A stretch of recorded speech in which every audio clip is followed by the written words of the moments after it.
My big shocker this week was that those transcendence platforms walk. I was not expecting that. No. What's going on there? They put their pearl up in the thing and then it walks off? Where's it going? Hi, folks. This is Louis Hertham, the original Peter Abernathy. Hell is empty and all the devils are here on the Shat TV Westworld podcast with Roger, Gene, and Big D.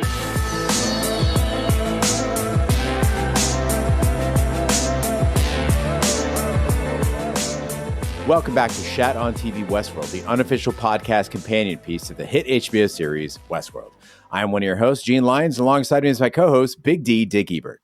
Good evening. And this is our deep dive edition where we look back on this week's episode of Westworld and provide our thoughts and analysis 24 hours after watching the episode. Big D, this week's episode was season 4, episode 7, titled Metanoia. You didn't get a chance to be with us on the Instacast. You were traveling, and I've got to know, what'd you think? So it was torture. I was in Boston for my mother's 80th. We were out to dinner that night. I was not able to watch it. So I'm looking at my watch. I'm like, it's 9 o'clock. I know they're recording. So later that night, I downloaded the episode because we were flying out Monday morning. So I get onto the flight Monday and I have Westworld episode 7 on Emma's pink iPad. So I'm sitting there in the corner trying to shield it from Emma and other passengers on the plane. I felt like I was watching porn. At least it wasn't a trip to Pariah with El Lazo or something like that. No, but as far as the episode goes, it was, I think, everything I could hope. I got a lot of answers. I got action. But every time there was like a knife being pulled out or somebody being shot, I would have to slide it a little bit to the left because Emma being like, Daddy, what are they doing? Would have immediately cut my rewatch short. Well, yeah, it's her iPad, dude. I got to go erase it because otherwise I'm going to come out there and she's going to be, what's that man doing to that woman? Who are those white guys and why are they stabbing each other? Yeah, that would lead to a bad conversation with Vanessa. But overall, loved it. Got a lot of answers. And it was one of those fuck yeah endings where we get the David Bowie song and the man in black walking out onto the bridge dressed up in his Western attire with that tree that we saw in the early visions on fire. If I wasn't on a plane, I would have been like, yes, fuck yes. Instead, you were like, fuck yes. I was like, yes. Ginger ale, please. What's wrong, Daddy? Go to sleep. Well, if you haven't gotten the hang of our deep dive, this is where we dive into the episode and dissect minutia, talk about bigger topics, and we don't necessarily go plot point by plot point. So this week, we are going to talk about some big topics, including the simulation that Bernard and Maeve went through versus the reality that we saw later in the episode, some of the differences that you might not have caught on first watch. We're also going to discuss why Bernard opened the Sublime in the first place. This is a topic that Ash brought up as far as leaving the door open and advertising that you got TVs there to steal. It's something they've been trying to guard. It's something that they haven't wanted to give anybody access to. Suddenly, it's wide open and unguarded. We're also going to talk about who Bernard is talking to in his video message. Is it a message for himself? Is it a message for Christina or somebody else?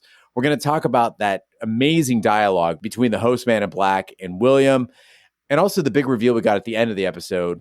What is Christina? And let's start as the episode started with the simulation versus the reality. So the first thing that we see is Bernard and Maeve showing up at the Hoover Dam. Maeve is taking the lead on this infiltration. She asks why she's got to be in the front. Bernard tells her that he's got to make sure they're properly backstopped. That's the same between reality and simulation. But what's different is in reality, Bernard sneaks a handgun onto his person and then puts it behind some piping on the dam approach. I watched it again, and he makes sure Maeve does not see him do it. Now, he doesn't do that in the simulation. He just walks behind her, doesn't pull a gun, doesn't place it anywhere. Some Westworld blogs have theorized that this is part of the video message that he leaves when he mentions reaching with your left hand. The gun is behind the piping on the left side if you were facing away from the dam. Another difference that you see between the simulation and the reality is the mech. Now, in the simulation, there is no mech standing outside the Hoover Dam guarding the approach. They just walk in. The mech appears later while they're having a glass of sherry, and we can presume kills them. In the real world version, Maeve shows up. She scans for security. And as they're approaching the dam, we see a riot bot directly across the water. Bernard says to disregard the bot. It's not going to fire at them because it doesn't want to risk hitting the Transformers. And he also lets Maeve know that in simulations, she misses that shot with the grenade launcher and ends up drowning Bernard. Oh, it doesn't just drown them. It's a couple million gallons of water. And I'm starting to get like my little spider sense tingling about some ominous foreshadowing here. Bernard warns her, hey, we've done this before. It's blown up the dam. But in the second iteration of this that we see, he doesn't warn her. She turns around and shoots it. So I'm wondering, at least we have to put it into our minds. The dam being compromised is a potential outcome because they've already shown us it could happen or has happened in the past. In both the simulation and reality, they do get to the point where they're inside the dam. And we see Big D was correct. This is the Sublime. It's inside of this massive hydro-powered server farm. And in the simulation, Maeve specifically mentions the key to the Sublime is in Bernard's head. She has that knowledge, which makes sense because this is a copy of Maeve that Bernard has cobbled together. And he opens the door. One interesting tidbit is the tablet shows his username as PA553N63R, which I absolutely loved. It's cute little K-Rad spelling out passenger. In the real world, Maeve just asks what Bernard is doing. So is this the equivalent of like Dolores putting 123 or password 123? It's back when I was a dork on BBSs and I went by Einstein, but it was 31N5731N. Ooh. Yeah, so we didn't know that Dolores was a nerd when she was coding this, but I can't be the other one who felt bad for Bernie. He's burned out. He's done with it. He's run through these iterations thousands of times. I thought it was Phil from Groundhog's Day when he's going through the thousands of loot. You remember when Phil is so burned out, he just dresses up as like Clint Eastwood and takes whatever her name was to the movie, and he's like, one adult and one child. That's how I feel Bernard is at this point. I always envisioned that Bernard was running through these loops on some quantum computer. That he was punching in the parameters. He was running through it. No, this dude's got to get up every day and start over with, I got you, babe. And just the vision of him getting up and starting over, it must have been soul crushing for him. Whether or not he's got a soul, he must have wanted to give up much earlier on. Yeah, and then Copy Maeve has the audacity to say, I'm tired, Bernie. You're tired. Yes. He's done this like 1,000 times. Exactly. In the simulation, Bernard asks Maeve if sherry is her drink of choice, and he pulls out a flask and cups. And at first, I thought it was an everything, everywhere, all at once moment where he's like trying some extreme variables to trigger specific things to burst jump. Doesn't seem to be the case. She replies, you want to have a drink at a time like this. And I think Bernard is using that as like a litmus test to see if he's in the right version of reality. And when she asks him, do you want to have a drink at a time like this? Bernard knows that they're going to lose in every version that she doesn't ask for a drink. They just die. No, again, this is Phil at the diner ordering everything on the menu. He's done everything else. He's like, I might as well bring the drinks. But I think we can assume that this loop we're watching up to this point is the final simulation that he has run. And the next run through it we see is the aspect ratio goes back. It is his real attempt in the real world going through it. I do think we see the real attempt in the real world. I don't know that this is the last simulation that he ran or just a simulation that went horribly wrong. I think instead the writers are trying to do some really specific things. One is show that he does certain behaviors to just kind of skip to the point. Like, is this the one where we win? No. Just like a video game, right? Well, I might as well just die. I'm going to jump off the map and just kill myself so I can start over again and get it right. The other thing is that don't worry, we get another opportunity soon enough. He's not talking about in that lifetime.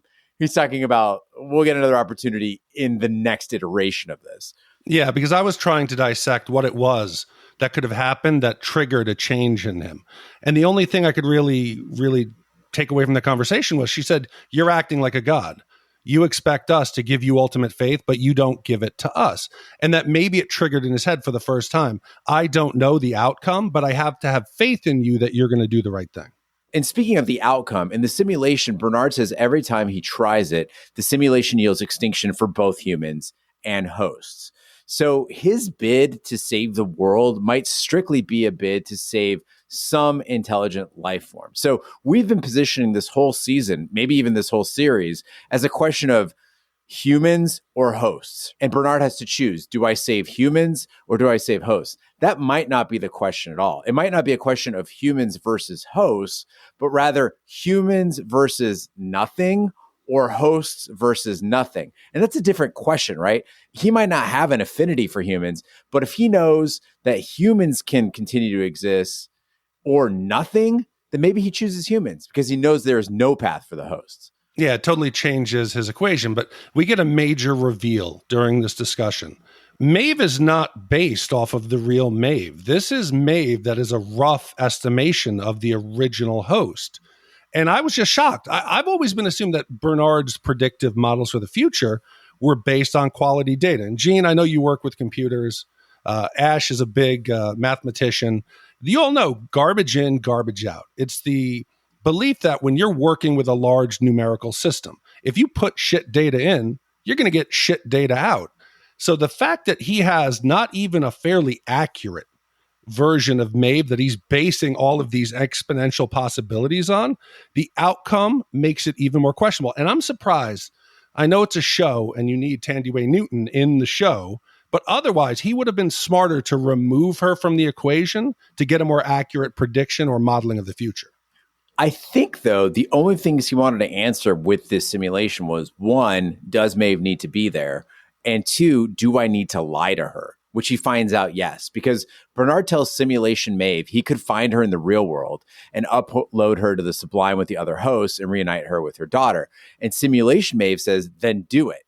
And if Bernard doubts her response, she says he should go ask the real her if she would do the same thing.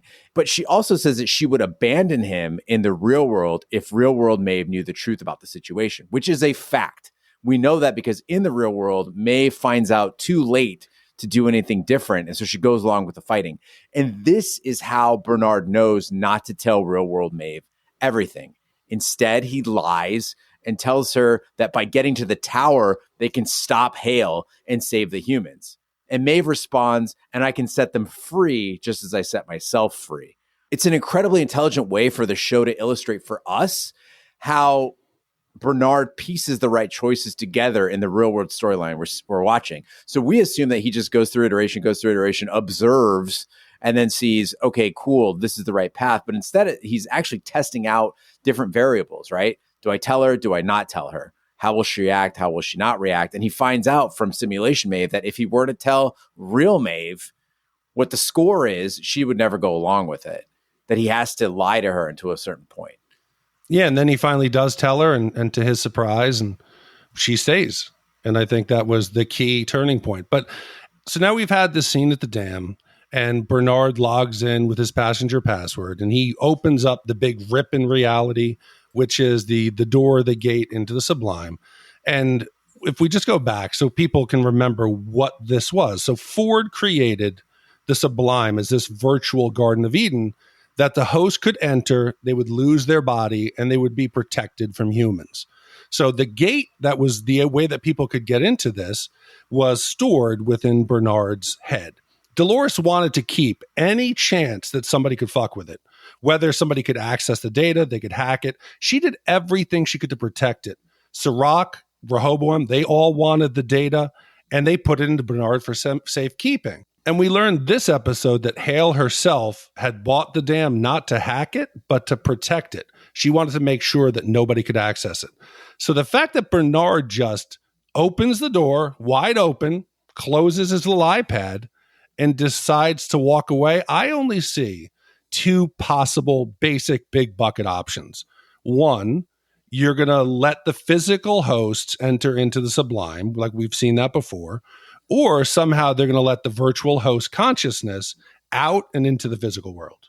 And it seems like an incredibly risky play. I mean, we're looking at something that only a desperate person would do, and doesn't seem to be the original intent of the Sublime, right?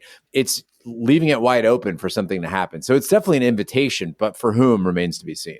Yeah, so if we go with option one, you should think of the Sublime as like a virtual lifeboat.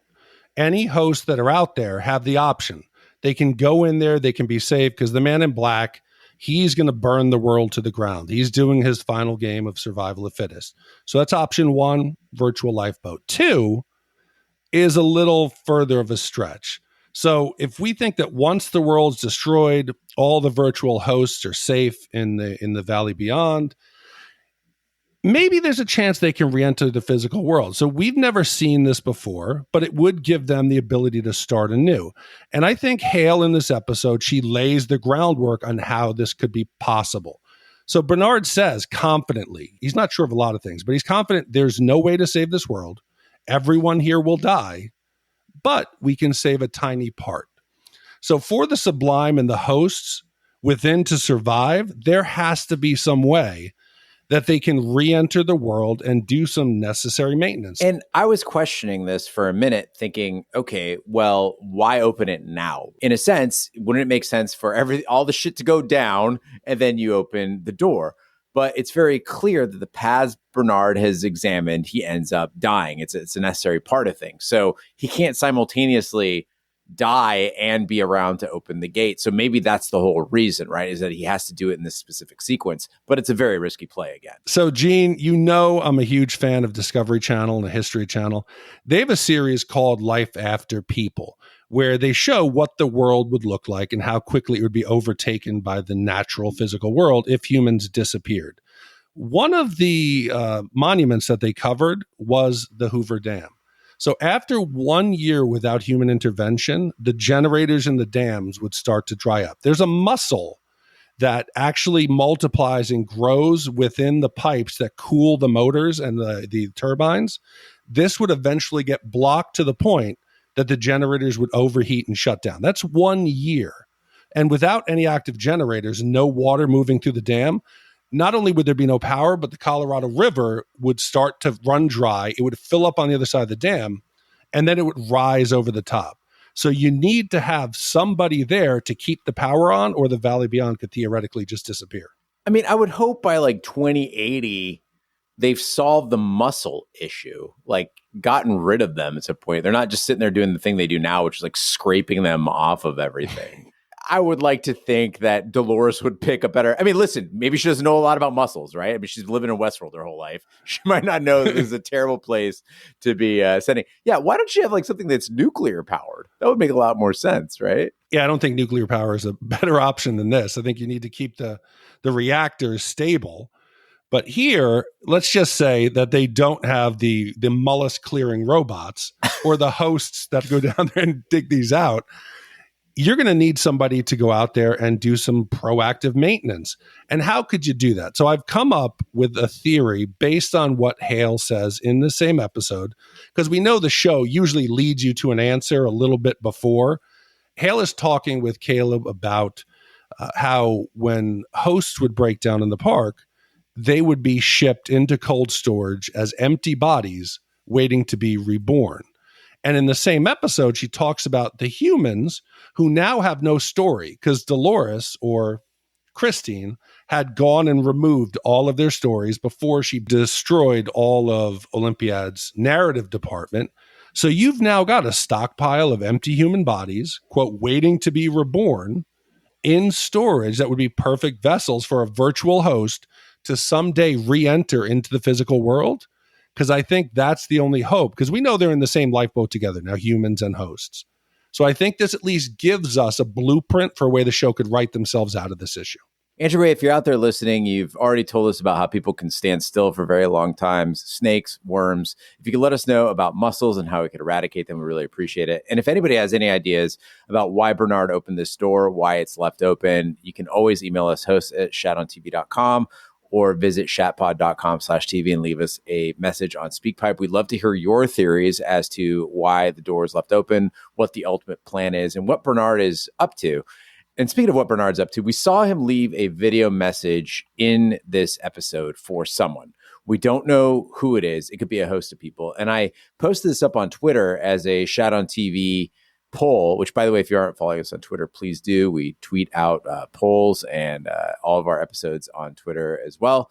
But when I posted it on there, the majority of people seem to think that this was a message left behind for Christina. But there are plenty of other options. What we do know is on the message that he's leaving before he's killed by the host man in black, Bernard says, there is time only for one more game if you choose to give her that choice. You can't miss. Reach with your left hand. And in the poll, I posted 4 options and immediately was asked, why not this guy? Why not that guy? The first one I wanted to examine is Bernard himself. This sounds silly, but we've seen Bernard wipe himself in season 2, scramble his own brain, and come back to save the day. We could be going back to the well on this one, and it's just Bernard leaving lessons for another version of himself to employ. So we've seen earlier in the season that he's capable of copying a host, including himself. When Maeve, he has to transfer the data and create a new version. He has all of the hardware needed, so this isn't that far stretched. Now, the majority of you did go with Christina in this poll, and that's a pretty good bet. I mean, we've seen that she's significant sway over this world, and she hasn't really played a huge part in shaping the events of season 4. We spent a lot of time with her learning what she is, what she's gone through, what her life is like. But other than clearing that Olympiad building, she hasn't really played a role in kind of saving the day. And you got to wonder if Bernard could be counting on her extraordinary powers and her nature to be that shining beacon of hope. Conversely, a lot of people believe it could be a message for Hale. Now, we saw Hale take a bullet to the head in this episode, but as we know, that doesn't mean anything in Westworld. And episode 7 was titled Metanoia. And metanoia is defined as a change in one's way of life resulting from penitence or a spiritual conversion. So we might be seeing a flipping of this character. Longtime listener, always caller, Ken L. left us an email that might be considered a spoiler by some people, aka Ferdinand. So you might want to skip forward about a minute here. But if you don't mind the spoiler, or at least a reference to the preview for the next episode, in the preview for the season finale, says Ken, we see a pair of gloved hands holding the tablet with Bernard's recording. Those are absolutely Tessa Thompson's hands. The gloves in that shot are identical to the gloves she's wearing in the behind-the-scenes interview. And notably, we have not seen Tessa Thompson wearing that outfit all season. And Ken wants to note that it is Tessa Thompson, not Hale, because honestly, it could be Christina in a Hale body for all we know. So it's not a guarantee that it's the character Hale, but rather just Tessa Thompson in general. So now that I know it's safe that Ferdinand is not listening, there's also a shot of one of the drone hosts lifting up and carrying out Hale's body. What's he doing? He's not burying it. He's obviously somehow going to bring it back. So the fact that the gloves match, if the gloves fit, you got to quit. The next options I kind of lumped together as Frankie, Caleb, and Stubbs, but let's examine them separately. Lots of listeners think there's more to Frankie than meets the eye. We've heard that it's actually Maeve's child, that it's a combination of Maeve and Dolores, and we'll explore some of that in the Telegraph. But getting down to what we do know about Frankie, we know she's a resistance fighter. We know that she carries Caleb's genetics. She is Caleb's daughter. And she has real hands in the real world, unlike Christina. Also, Frankie's not dead, which makes her a better candidate than a lot of these people. Oh, I don't know we can say anything confidently who's dead or alive at this point, but she is a character on the show. We'll stick with this. So I'm going to go with Caleb. Pretty certain he's a host, and we've seen him before put into a situation with Rehoboam, Sirach, and Dolores and Maeve that he had to make the choice because he's the one. He's the one who can make the best choice. So you could see him being put in this situation again for his special ability at making choices. And of course, there's Stubbs. Now, we got the impression that Stubbs would die in episode 7 after the conversation he had with Bernard, but we see he's still kicking and screaming. Maybe our favorite security guard is there and destined for a final stand. Perhaps Bernard was saying goodbye to Stubbs in advance, and Stubbs has yet one fight left in him. So I'm going to go with the dark horse here, the long shot, William Man in Black, because we know he loves his game. He keeps going back to the park because he's got to play the game, get to the next level. He's done it multiple times, whether it was with Ford, whether it was with Bernard. So if there's ever a game to be played or a deeper level to be found, it has to be him because he just loves games. He's even started a new one, Survival of the Fittest. So he's got to have time for one more game. And if it wasn't for Ken L's email, this would be where all my money was on, right? On the Man in Black. Whether he shows up as the hero, whether he shows up as the villain, he's always been the most interesting character in the show. Maybe not a fan favorite necessarily, but he's got a lot of depth. He's multifaceted, and he is the outlier, right? So we never know what it is that he's going to do. We took some criticism on YouTube this week for only liking episodes where there's lots of violence and lots of deaths, that we weren't cerebral enough to appreciate some of the slower episodes. And so I want to take a moment to talk about what I loved about this episode most, which does involve a death, but it's really the dialogue between Host Man in Black and William and how much it tells us about the world. So season 4 has been dangling this confrontation between Host Man in Black and William right in front of us for several episodes. And episode 7 finally delivered on that tease. And this conversation, just in dialogue between two men, can tell us a lot about what the new hosts are and what William ultimately wants. So let's rewind a little bit. Before they have that conversation, there's an incident. Host Man in Black and Hale go to visit Caleb. It gives us a lot of insight into what triggered Host Man in Black to visit William this last time. Man in Black is basically serving as a bodyguard, going with Hale to visit Caleb. And she refers to Westworld's host, as Big D said, empty bodies waiting to be born into a world meant to destroy them, referring to the host in cold storage. The Man in Black is then asked, like a dog, to go wait outside. This is the Man in Black being told, you go wait outside. But he stands there and clearly hears this part of the conversation. Yeah, so at this point, he pulls a gun on Caleb and says, get back. So we've been asking this question since the beginning of Kissy, when he got drained of like 5 quarts of blood. What does it take to kill a host? And the showrunners, they've boxed themselves into a corner here. In this episode, an episode where they killed beloved characters, Bernard, Dolores, Maeve, with a bullet to the head, they better be dead, because the show gives us that definitive answer that even though for all their powerful bodies and what they can do, 7 grams of a bullet of lead to the head is fatal. So they cannot walk this back. We've seen these hosts get shot in the head. So the showrunners, I think, have finally definitively closed that book, and we know what can kill them. Unless they're backed up. Yes. Or unless maybe it just grazes. You know, it wasn't a dead 7 grams to the pearl. It was a grazing. And of course, I sat there and analyzed the headshots on Maeve, and Christina like, I did too. Is that dead center? I did too. I was looking at the trajectory. I wanted to see if the exit wound matched and if we could see any kind of fragments in it. Pathetic. Yeah, we got problems. So as Host Man in Black's listening in, he hears Hale tell Caleb that she's shutting down the cities that night. She's placing humans in figurative cold storage, as Big D mentioned.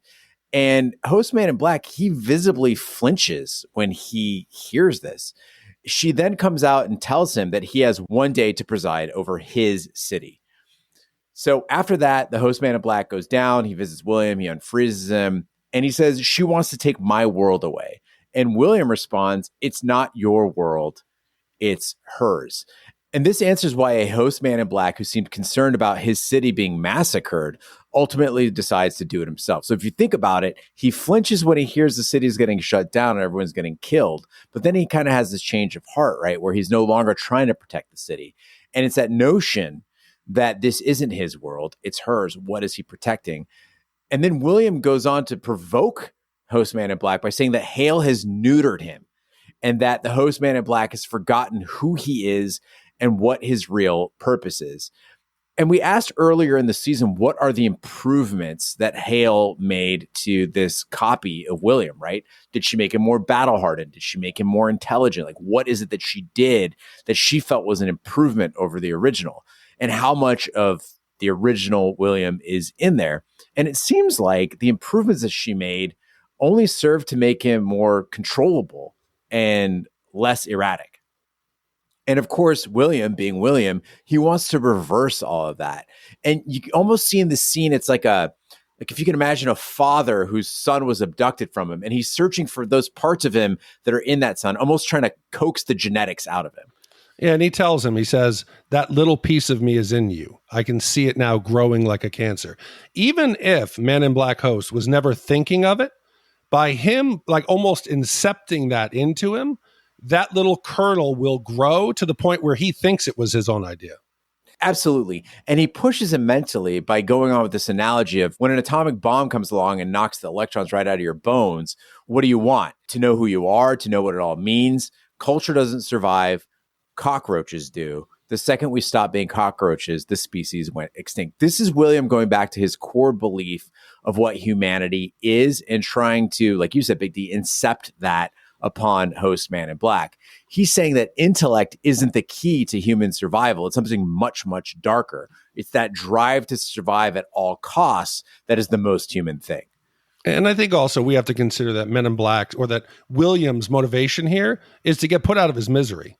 Theoretically, Charlores could keep him on ice indefinitely, torture him over millennia. So he might truly want destruction and everyone to lose, but he could also just be thinking about self-preservation and being like, hey, I just want this to end. I'm going to coax him into killing me.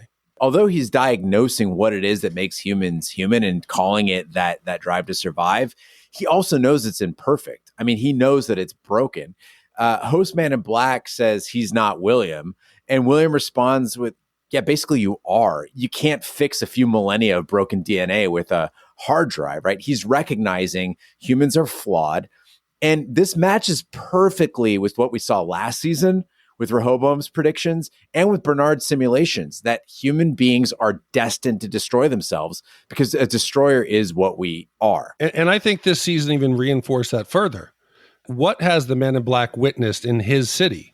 Hosts abusing the property. He says these aren't easy. Our resources, you have to treat them and respect them. So he realizes that the hosts in that city are no different than humans, that they're actually almost worse, and they don't respect life.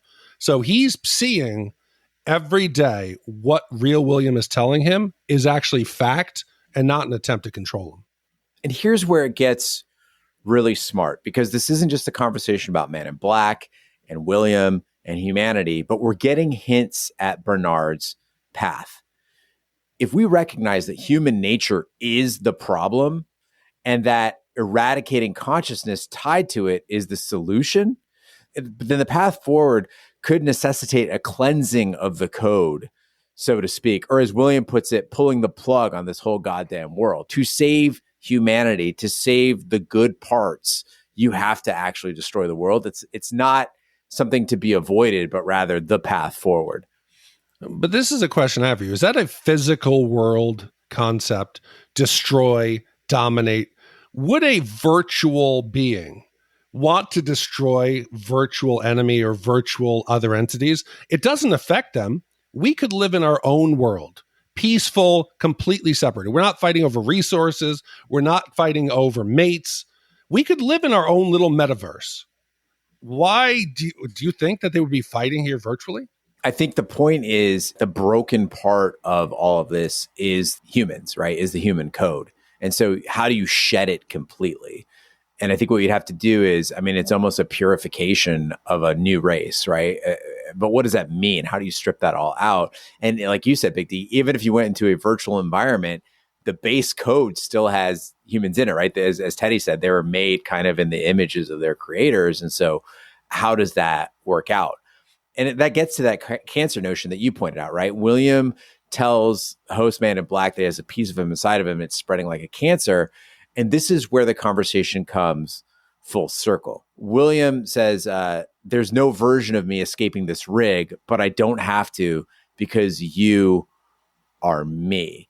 And he's satisfied now. He's gotten the answer he wanted from season 1. And it's a satisfying one to William. Is he just code or is he a free being? That's always been the question.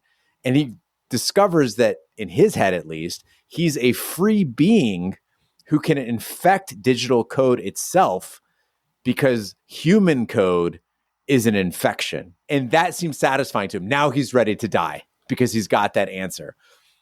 And the first time I watched the scene, I thought that was the period at the end of the paragraph, that William wins, that he got his answer, that he's satisfied. He goes to his grave knowing what he is and knowing that he is superior to whatever this other race is. But there's a twist.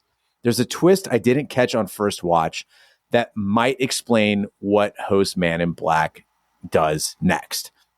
Because he stabs William and he says, cockroach. And initially, I thought that host Man in Black was declaring his willingness to survive. I'm the superior cockroach. I'm the dominant race because I can kill just as well as you. I can overcome you. But then it occurred to me, that he's declaring his superiority over his human version. He's calling William the cockroach. He's something better because this new man in black can do something the old one never could. He can get into the Sublime. First watch, I thought he was headed to New York City for a killing spree. He's not. I think he's headed for that door. He's headed for the next world because he can get in there. You see, I think, Gene, after this breakdown, you've shown anyone who thinks we just like episodes with shooting, death, mayhem. This was a good breakdown. There's so much. I also thought that he was calling him a cockroach and saying, I'm the top cockroach. But it makes sense that he's saying, I'm better than you because I have the ability to do what you never could and also the willingness to do it. William was always held back. You think of him in the park. He always had a hard time turning black hat, and there was always still some of good white hat William in there. The new version, host version, seems to finally now be just liberated of all the restraints that humans have, and he is theoretically going to go out there and just become death himself. And I don't want to spend too much time being negative about the show because this was an exceptional episode, but I just want to point out the difference between a dialogue like this and some of the other dialogue that we've gotten this season, where it's just Hale explaining what she's going to do for the next episode. That's just not necessary. You could pack so much density, so much meaning, so many revelations into a conversation like this. And Ed Harris, I mean, again, we've said it so many times, but he's so fucking good and he pulls us off. It's just, when you think about it, it's a guy talking to himself. Right. But it's so believable. And you step back, if you were to walk into the room and never watch Westworld, you're like, what the fuck is going on here? Like, this guy's in a Tron suit talking to this other guy about him being inside of him. But reality is we've been invested for these years in this show. And so this has incredible meaning for us. Yeah, totally agree. Now, at the end of the episode, we discover that Christina can witness and impact the real world. She's with Teddy. They're running through things. She's shutting down Olympiad, but people stop being able to see her and she loses that ability to influence things. And she discovers that she doesn't exactly exist in the real world. And we did get hints of that early in the episode, particularly in this weird Scooby-Doo moment where like she and Teddy are walking through the same hallway as Caleb, Frankie, and Stubbs. And I was like, wait a second, is that supposed to be funny? Are they in different timelines? Are they in different realities? Because the three of them don't notice her or Teddy. I don't know how much I'm going to like the outcome of whatever this is, whether it's a ghost in the machine. At least, thankfully, we're not dealing. We went a season in Westworld, no multiple timelines. I think we can applaud that, can't we? Well, I mean, we did have time jumps. Yeah, but they weren't trying to confuse us. Oh, we still have one episode left. I'm going to shut up because next episode, it's going to be revealed that like the Christine timeline is somehow before the park was built. It'll be something like that. So I'll just shut up. So we received some email and some voicemail asking what the fuck is going on in this episode. And I understand the confusion because we've seen Christina interact with loads of people in New York City. She's interacted with her roommate. She's interacted with the homeless guy. She's interacted with her boss, with Hale, with her dates. So what gives? And it would make sense that the storyteller, her role, she has the power to control people. So it would make sense that she also has the power to make people see her and interact with her as long as the tower is functioning properly. And listener Scott Pike wrote in before episode 7 even aired, because he's a fucking genius, and he said, it's because she's part of the digital world, but one that is either inside the tower or controlling the tower from that digital world. So Christina's job is to write stories for the humans, so she needs to be able to control them. But Charloris, and he put in parentheses, second Dolores in the Hale body, wants her monitored and under control so she can keep her from disrupting the plan or running away. Boom. You stick her in a simulation world that looks like the real world. To Christina, it is the real world. But to everyone who interacts with her, it's like augmented reality. She isn't really there, but since she controls the tower, she makes people react to her as if she was there talking to them. That bum outlier didn't respond to her, not because he was crazy, not because he's rude, but because he can't hear her anymore, because he can't hear the tower anymore. And that's the only way she can talk to anyone in the outside world. Yeah, and it makes sense because I'm sure I wasn't the only one who, after Teddy is in the alleyway trying to coax her out, we got to get out of here. and she realizes that she's not really there, that the bodies still remain, everything stays the same, but she is that powerless, omnipresent being watching what's happening for the first time, having no hand in controlling what happens. And it also explains that drowning scene, right? She goes in the bathtub, she holds her breath, she inhales water, she comes right back out. Symbolic of a baptism, rebirth, whatever you want to call it, but dipping in the milk. But the fact is that we know she can't be killed, which would again lend itself to the fact that she is not a physical being. So we know what Christina is. She is a digital entity that's interacting with the real world, but that doesn't answer why she is and how Teddy found her. And I have a guess, and that guess goes back to Bernard. Now, we've heard Bernard say many times that he can't do it alone, that he's going to need some help. Is it possible that Bernard needed Olympiad cleared out? He needed Caleb freed. He needed an inside person for his plan. And so he created Teddy within Christina's augmented reality to guide her and get the results he wanted. It would really reduce her to a puppet for the first 7 episodes, but it's possible. I mean, if you listen to what Bernard says when he's prepping the team to go into the city, he knows what's going to happen. He says getting in is the easy part. Getting out is the difficult part.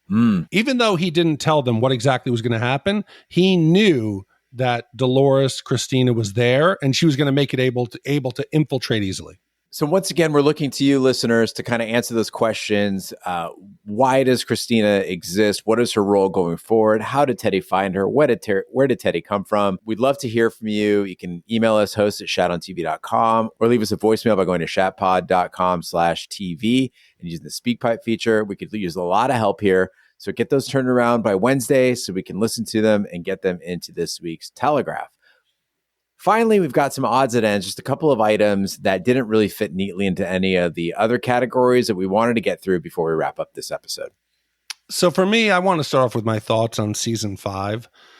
Are we sure we're going to get a season 5? Because this season seems like it's heading for a conclusion that the showrunners might have been hedging their bets, because this could serve as a season-ending episode and also a series ending as well. So I'm a little worried.